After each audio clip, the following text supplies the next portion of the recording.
Some of you might have been told that the best way to network is as if you were talking with your friends. Well, we'll tell you why that's bogus right after the cut.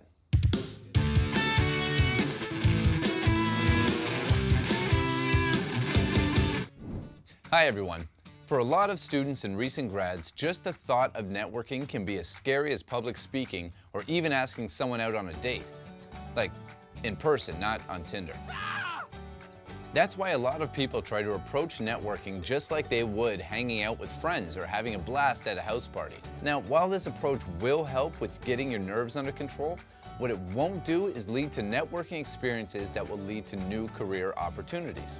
That's because when you're hanging out with friends, you're usually talking to them without any time commitments or expectations for help or career support. It's more about enjoying each other's company and expanding your social scene. Networking, on the other hand, is a process of getting to know another person within a short period of time, finding commonalities within your network or career, and trading ideas about how to help each other professionally. To put this into perspective, the Jobpostings.ca team put together 3 examples to better help explain this difference. So, for example, say you meet somebody at a conference, and while you hit it off, you also realize that they have nothing to do with your career goals or the reason you attended the conference. Now, if you treat this person as a friend, then you might end up speaking with this person for another 30 minutes to an hour just because they're easy to chat with. As a networker, you only have so much time at a conference to meet who you should be meeting.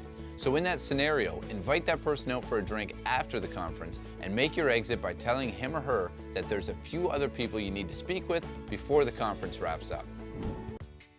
Another example is when you meet someone at a workshop. You begin talking, and then they begin talking non-stop about themselves and what they do. Now, the friend approach is to politely listen and be supportive of what they share with you, even if it eats up a bunch of your time. But the networking approach is wait for when the person starts a new sentence and then interrupt him or her by relating what you're working on to what they were talking about.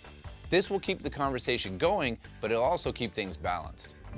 Another example is when you're at a job fair. Now it's busy, it's crowded, and you finally corner a recruiter into a conversation, and so far it's going well. That is until someone butts in to try and divert the conversation towards them. Now, the friendly approach is to stand there silently and awkwardly and let this stranger say what he or she wants to say. But a true networker would butt back into the conversation, confidently introduce yourself to the new person, then offer to let them talk after you give the recruiter your business card and invite him or her out for a coffee sometime to learn more about the role. Now, we're not saying you shouldn't be friendly, just don't forget that networking involves achieving certain goals, so get after them. Thanks so much for watching this Jobpostings.ca Job Hunt video. Be sure to leave a comment below to tell us what you thought about today's career tips. Maybe you have a couple of your own that you'd like to share.